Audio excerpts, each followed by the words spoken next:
அன்புள்ள ஆண்டவரே, மீண்டும் உம்முடைய பரிசுத்த நாமத்தின் பலத்தோடு இந்த வெள்ளிக்கிழமையின் காலையின் ஆசீர்வாதத்தை காணும்படி கிருபை கொடுத்து நன்றி ஆண்டவரே.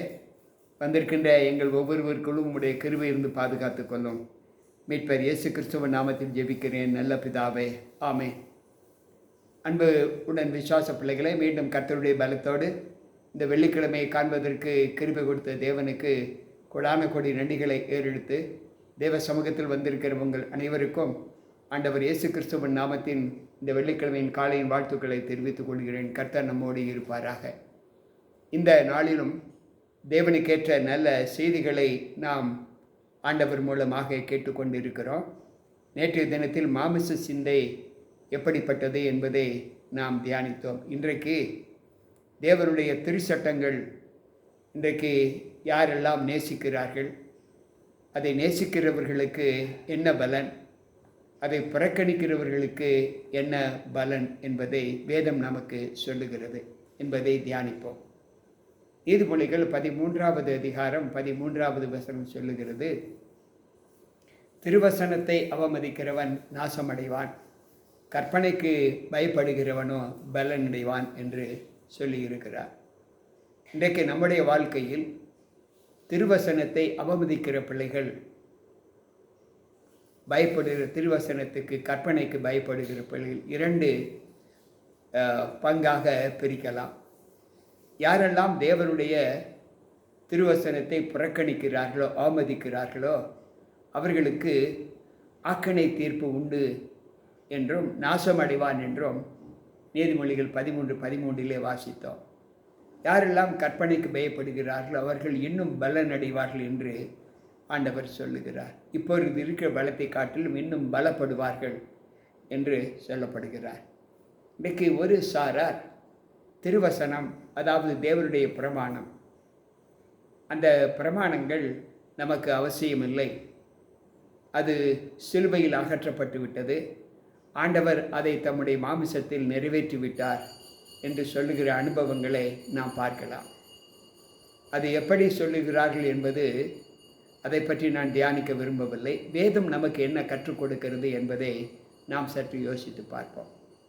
மத்தேயு 5வது அதிகாரம் 17வது வசனம் இப்படி சொல்லுகிறது, நியாயப்பிரமாணத்தை ஆனாலும் தீர்க்க தரிசனங்களை ஆனாலும் அழிக்கிறதற்கு வந்தேன் என்று எண்ணிக்கொள்ளாதீங்க, அழிக்கிறதற்கு அல்ல, அதை நிறைவேற்றவே வந்தேன் என்று சொல்லுகிறார்.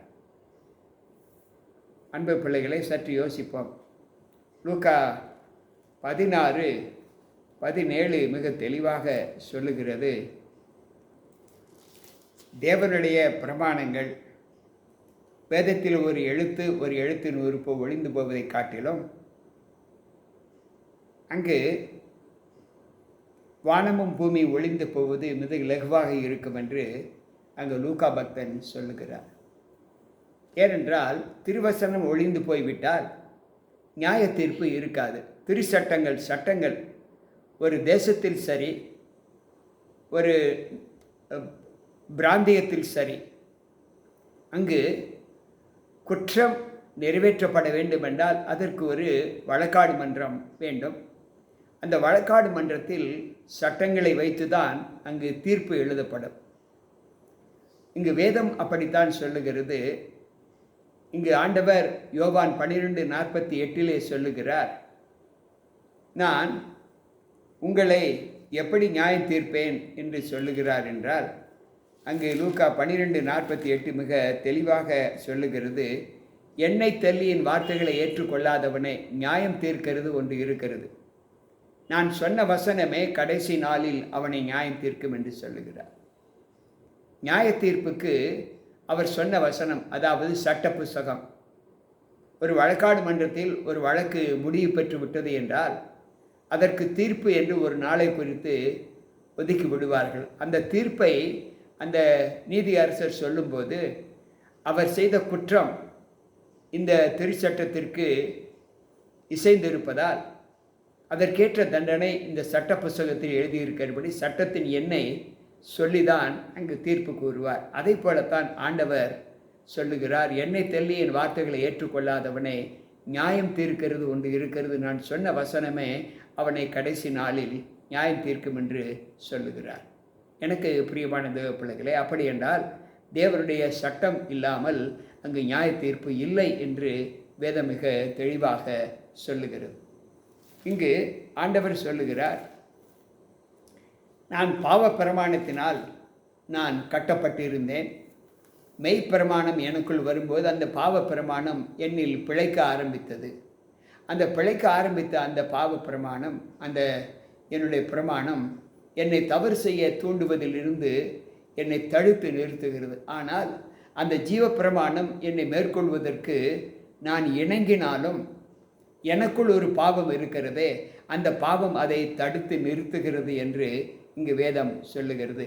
எப்படி என்றால் ரோமர் 7வது அதிகாரம் 15வது வசனம் 16, 17வது வசனம் மிக தெளிவாக சொல்லுகிறது. எப்படி எனில், நான் செய்கிறது எனக்கே சம்மதி இல்லை, நான் விரும்புகிறதை செய்யாமல் நான் வெறுக்கிறதையே செய்கிறேன். அதாவது பாவ பிரமாணம் என்னுள் இருக்கும்போது அந்த ஜீவ பிரமாணத்தை அந்த பாவ பிரமாணம் வெளிவிடாமல் தடுக்கிறது. அது எனக்கு நன்றாகவே தவறு என்று நன்றாகவே தெரியும். ஆனாலும் அந்த தவறு என்று தெரிந்ததை நான் செய்கிறேன். எப்படி என்றால், இப்படி நான் விரும்பாததை செய்கிறபடியினால் நான் அல்ல, எனக்குள் இருக்கும் எனக்குள் இருக்கும் பாவமே என்னை அப்படி செய்ய தூண்டுகிறது என்று அவர் சொல்லுகிறார். ஆதலால் நான் அல்ல, எனக்குள் வாசமாயிருக்கிற பாவமே என்னை அப்படி செய்கிறது என்றார். அன்பு பிள்ளைகளை, சற்று யோசிப்போம். அப்படி என்றால் யாரெல்லாம் மாமிசத்தின் சிந்தையிலே வாழ்கிறார்களோ அவர்கள் நியாயப்பிரமாணத்தை ஏற்றுக்கொள்ளார்கள்.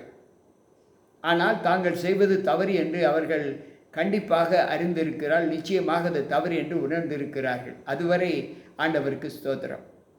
ஆனால் அதை செய்யும் நிலையில் அவர்கள் மீண்டும் தாங்கள் வெறுக்கிற பாவத்தையே அவர்கள் செய்ய ஆரம்பிக்கிறார்கள். அவர்கள் விரும்புவதை செய்யாமல் வெறுக்கிறதை செய்கிறார்கள். அதற்கு காரணம் என்ன என்றால், பவுல் சொல்லுகிறார், எனக்குள் வாசமாய் இருக்கிற பாவமே என்னை செய்ய தூண்டுகிறது.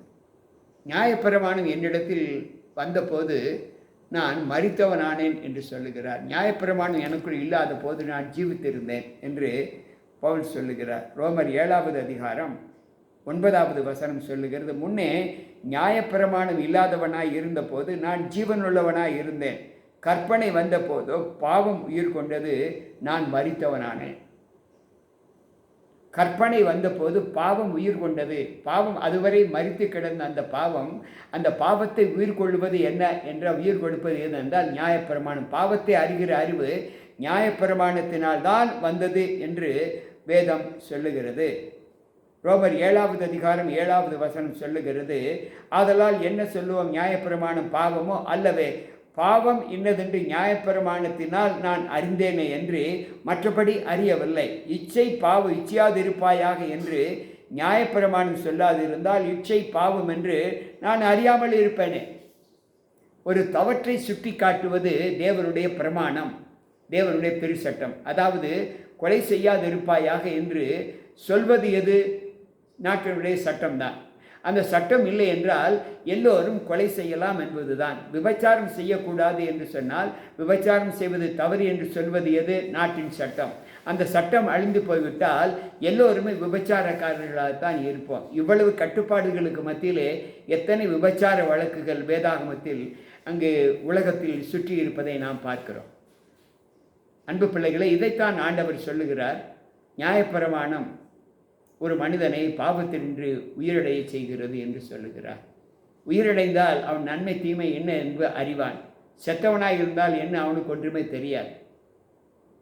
எனவே நியாயப்பிரமாணம் தான் ஒரு மனிதனுக்கு ஜீவனை கொடுக்கிறது. நல்ல வழி கெட்ட வழி என்பதை தீர்மானிப்பது நியாயப்பிரமாணம் தான் என்று வேதம் சொல்லுகிறது. ஆகையால் இங்கு வேதம் சொல்லுகிறது, இப்படி இருக்க நன்மையானது எனக்கு மரணமாயிற்று, அப்படி அல்ல, பாவமே எனக்கு மரணமாயிற்று. பாவம் கற்பனையினாலே மிகுந்த பாவம் உள்ளதாய் இருக்கும்படிக்கும் அது நன்மையானதை கொண்டு எனக்கு மரணத்தை உண்டாக்கினதினாலே பாவமாகவே விளங்கும்படிக்கு அப்படி ஆயிற்று. இங்கு வேதம் சொல்வதை நாம் சற்று ஆராய்ந்து பார்க்க வேண்டும். ஒவ்வொரு நாளும் பாவத்தில் வாழ்ந்து கொண்டிருக்கிற நாம் இப்படி இருக்க நன்மையானது எனக்கு பாவமாயிற்று அல்ல, பாவமே எனக்கு மரணமாயிற்று, பாவத்தினால் தான் நான் மரித்து கொண்டிருக்கிறேன். ஏனென்றால் ரோமர் 6:23 செய்கிறது, பாவத்தின் சம்பளம் மரணம் என்று அங்கு ஆண்டவர் சொல்லுகிறார். கிருபை வரமோ நம்முடைய கர்த்தராக இயேசு கிறிஸ்துவினால் உண்டாகும் நித்திய ஜீவன் என்று சொல்லுகிறார். நமக்கு கிருபை கொடுப்பது எது? தேவனுடைய நியாயப்பிரமாணத்தின் வல்லமைகள் தான். எனவே ஆண்டவர் சொல்லுகிற வார்த்தை, பாவம் செய்யாதிருப்பாயாக, கொலை செய்யாதிருப்பாயாக, விபச்சாரம் செய்யாதிருப்பாயாக, களவு செய்யாதிருப்பாயாக, பிறருடைய பொருளை இச்சியாதிருப்பாயாக என்று தாய் தகப்பன்மாரை கனம் பண்ணி என்று சொல்லக்கூடிய அந்த மனுஷிய அன்பின் அந்த விளைவுகளைத்தான் ஆண்டவர் தம்முடைய நியாயப்பிரமாண புத்தகத்தில் எழுதி கொடுத்தார். எனக்கு பிரியமான தேவ பிள்ளைகளே, இந்த நியாயப்பிரமாணத்தின் இந்த கற்பனைகள் மோசையினால் எழுதப்பட்டது அல்ல, ஆண்டவர் தன்னுடைய சொந்த விரலினால் எழுதினார் என்பதை இங்கு வேதம் நமக்கு சித்தரித்து காண்பிப்பதை நாம் ஒரு நாளும் மறந்து போய்விடக்கூடாது. ஏனென்றால் ஆண்டவர் சொல்லுகிற வார்த்தை யாத்திரையாம புஸ்தகத்திலே நான் வாசிக்கும்போது 31வது அதிகாரத்தை நான் வாசிப்போம் என்றால் அங்கு ஆண்டவர் 18வது வசனம் சொல்லுகிறது, மோசே சீனாய் மலையிலே அவர் மோசையோடு பேசி முடித்த பின்பு தேவனுடைய விரலினால் எழுதப்பட்ட கற்பனைகளாகிய சாட்சியின் 2 பலகைகளை அவரிடத்தில் கொடுத்தார். இது ஆண்டவர் எழுதின வசனம். இதை அழிப்பதற்கும் இதை இல்லாமல் போய்விட்டது என்று சொல்வதற்கும் நமக்கு அதிகாரம் இல்லை என்று வேதம் சொல்லுகிறது. ஏனென்றால் அங்கு ஆண்டவர் சொல்லுகிற வார்த்தை யாக்கோபின் புத்தகத்திலே நாம் 2வது அதிகாரத்தை நாம் வாசிக்கும்போது அங்கு ஆண்டவர் ஒரு வார்த்தையை அங்கு வைத்திருக்கிறார். என்ன சொல்லுகிறார் என்றால், அவர் சொல்லுகிற வார்த்தை என்னவென்றால், எப்படி எனில் ஒருவன் நியாயப்பிரமாணம் முழுவதும் கை கொண்டிருந்த ஒன்றிலே தவறினால் எல்லாவற்றிலும் குற்றவாளியாய் இருப்பான். கொலை செய்யாது இருப்பாயாக என்று சொன்னார். ஆனால் நீ விபச்சாரம் செய்யாமல் இருந்து கொலை செய்தாயானால் நியாயப்பிரமாணத்தை மீறினவனாய் ஆவாய் என்று சொல்லப்பட்டு இருக்கிறது. எனக்கு பிரியமான தேவ பிள்ளைகளே, சற்று யோசிப்போம். இங்கே நியாயப்பிரமாணம் சொல்லுகிற வார்த்தை என்னவென்றால், ஒவ்வொரு நாளும் தேவ சமூகத்தில் நாம் நியாயப்பிரமாணத்தை மீறுகிற அனுபவத்தோடு வாழ்ந்து கொண்டு இருக்கிறோம். சட்டத்தின் நிகழ்ச்சிகள் நம்மை எந்த அளவுக்கு தேவ சமூகத்தில் பலப்படுத்துகிறது என்பதை யோசித்து பார்ப்போம். ஆவியானவர் சொல்லுகிற வார்த்தை சற்று யோசிக்கக்கூடிய வாக்குத்தத்தங்கள் என்னவென்றால், யாக்கோபு 4வது அதிகாரம் 12வது வசனம் சொல்லுகிறது, நியாயப்பிரமாணத்தை கட்டளையிடும் ஒருவரே, அவரே அதை ரட்சிக்கவும் அழிக்கவும் வல்லவர், மற்றவனை குற்றப்படுத்துவதற்கு நீ யார் என்று சொல்லுகிறார். இன்றைக்கு நம்முடைய வாழ்க்கையில் நாம் தேவனுடைய இந்த பிரமாணங்களை எப்படி கை கொள்ள வேண்டும்? பிரமாணம் ஒழிந்து விட்டது என்றால் நியாய தீர்ப்பு இல்லை என்றுதான் அர்த்தம். தேவன் இந்த உலகத்தை நியாயம் தீர்க்க வருகிறார். எதை வைத்து நியாயம் தீர்ப்பார் என்று வேதம் சொல்லுகிறது? சட்ட புஸ்தகத்தை வைத்து நியாயம் தீர்ப்பார்.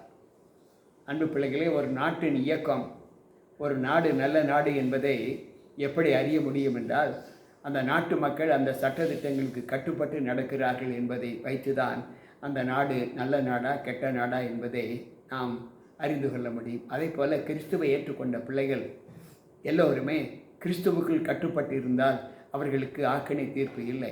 கிறிஸ்துவுக்குள் கட்டுப்படவில்லை, அது வேண்டாம் என்று உதாசீனப்படுத்தினால் அவர்களுக்கு ஆக்கினை தீர்ப்பு உண்டு என்று வேதம் சொல்லுகிறது. அந்த தீர்ப்பிலே நாம் ஏன் வீணாய் நம்முடைய சரீரத்தை தேவ சாயலாக உருவாக்கப்பட்ட இந்த சரீரத்தை மரணத்திற்கு ஒப்புக் கொடுக்க வேண்டும்? ஆண்டவர் சொல்லுகிறார், வேண்டாம், அந்த சரீரம் என்னுடையது என்று சொல்லுகிறார். இந்த சரீரத்தை மீட்டுக்கொண்டவர் அவர். அன்பு பிள்ளைகளே, இந்த சரீரம் அவருடையது என்று அங்கு வேதம் நமக்கு சொல்லுகிறது. இந்த சரீரத்தை உண்டாக்கினவர் அவர் என்று ஆண்டவர் சொல்லுகிறார். சற்று யோசிப்போம். எல்லா நிலைகளிலுமே தேவனுக்கு உகந்த ஒரு அனுபவத்தை நாம் எப்படி கை கொண்டு வருகிறோம் என்பதை சற்று யோசிப்போம். 1 கொரிந்தியர் புஸ்தகம் 6வது அதிகாரம் 19வது வசனம் இப்படி சொல்லுகிறது, உங்கள் சரீரமானது நீங்கள் தேவனாலே பெற்று உங்களில் தங்கியும் இருக்கிற பரிசுத்த ஆவியினுடைய ஆலயமாய் இருக்கிறது, நீங்கள் உங்களுடையவர்கள் அல்ல என்று அறியீர்களா? அன்பு பிள்ளைகளை, நாம் நம்முடையவர்கள் அல்ல என்று சொல்லுகிறார். 70வது வசனம் சொல்லுகிறது, நீங்கள் கிரயத்திற்கு கொல்லப்பட்டீர்களே, ஆகையால் தேவனுக்கு உடையவர்களாக நீங்கள் உங்கள் சரீரத்தினாலும் உங்கள் ஆவியினாலும் தேவனை மகிமைப்படுத்துங்கள் என்று சொல்லுகிறார். எனக்கு பிரியமான தேவ பிள்ளைகளே, நாம் கிரயத்திற்கு கொல்லப்பட்டோம் என்று வேதம் சொல்லுகிறது. அதே 1 கொரிந்தியர் 7:22 சொல்லுகிறது, கர்த்தருக்குள் அழைக்கப்பட்ட அடிமையானவன் கர்த்தருடைய சுயாதீனமாய் இருக்கிறான், சுயாதீனனாய் இருக்கிறான். அப்படியே அழைக்கப்பட்ட சுயாதீனன் கிறிஸ்துவனுடைய அடிமையாய் இருக்கிறான். நம்மை அழைத்தவர் அவர், அவருக்குள் நாம் அடிமையாய் இருக்கிறோம். அப்படி அவருக்குள் அடிமையாய் இருக்கும்போது நாம் சுயாதீனனாய் இருக்கிறோம். அப்படி சுயாதீனனாய் இருக்கப்பட்ட நாம் கிறிஸ்துவுக்குள் அடிமையாய் இருக்கிறோம் என்று வேதம் நமக்கு கற்றுக் கொடுக்கிறது. எனக்கு பிரியமான தேவ பிள்ளைகளே, இந்த வாயின் வார்த்தைகளை நாம் எவ்வளவு ஞானமாக ஏற்று அதன்படி நடக்க தேவன் நம்மை பலப்படுத்த வேண்டும் என்பதை நாம் எல்லோரும் அறிந்திருக்கிறோம். கற்பனை இல்லாமல் கிறிஸ்து இல்லை, கிறிஸ்து இல்லாமல் மோட்சம் இல்லை, மோட்சம் இல்லாமல் இந்த உலகம் இல்லை. எனவே கிறிஸ்து எனக்கு ஜீவன், சாவி எனக்கு ஆதாயம். நாம் பாவத்திற்கென்று மரித்தால் கிறிஸ்து நமக்கு ஜீவனை கொடுப்பார் என்று வேதம் சொல்லுகிறது. கிருபை வரமோ நம்முடைய கர்த்தராக இயேசு கிறிஸ்து அளிக்கும் நித்திய ஜீவன் என்றுதான் ரோமர் 6:23 நாம் வாசிக்கிறோம். எனக்கு பிரியமான தேவ பிள்ளைகளே, கற்பனைகள் எவ்வளவு முக்கியத்துவங்கள் வாய்ந்தது என்பதை நாம் ஏற்று அதன்படி நடக்க மாமிச சிந்தையை அகற்றி ஆவின் சிந்தையிலே நடந்து நாம் வீணான அழிவுக்கு தப்பி நம்மை சுயராஜ்யத்தின் மகிமைக்குள்ளாக அந்த சந்தோஷத்திற்குள் பிரவேசிக்க தேவனுக்குள் நம்ம ஒப்புக் கொடுப்போம். ஜெபிப்போம். அன்பு ஆண்டவரே, உம்முடைய வார்த்தைகளை கேட்டுக்கொண்டு இருக்கிற எங்கள் ஒவ்வொருவருக்குள்ளும் உம்முடைய கிருபையின் வரம் வந்து ஆண்டவர் அதன்படி நடப்பதற்கான பலத்தை எங்களுக்கு தந்தரல. என் தேவன் எங்களுக்கு கிருபை செய்யும். எல்லாவற்றுக்கும் மேலான தேவ சமாதானம் கேட்ட எங்கள் ஒவ்வொருக்குள்ளும் இருந்து நாங்கள் உம்முடைய திருச்சட்டங்களுக்கு கீழ்ப்படிந்து நடக்கிற அனுபவத்தை எங்களுக்கு தாரும். பலவீனங்கள் இருந்தால் அதை ஆண்டவரே, அந்த பலவீனம் எங்களுக்கு விடுதலை கொடுத்து உம்முடைய பாதத்திலே நாங்கள் அடிமைகளாக்கப்பட்ட பிள்ளைகளாக எங்களை ஒப்புக் கொடுக்கிறோம். ஏற்றுக்கொள்ளும், பலப்படுத்தும் மீட்பர் இயேசு கிறிஸ்துவின் நாமத்தில் ஜெபிக்கிறேன் நல்ல பிதாவே, ஆமென். அன்பு பிள்ளைகளே, மீண்டும் கர்த்தருடைய வார்த்தைகளை கேட்ட நமக்குள் மாமிச சிந்தை இல்லாமல் ஆவின் சிந்தையை ஜெயிக்க நம்மை தேவனுக்கு ஒப்புக் கொடுப்போம். கர்த்தர் நம்மோடு இருப்பாராக. மீண்டும் நாள் சந்திப்போம். உங்கள் போதகர் ஜி.கே. ராபர்ட்.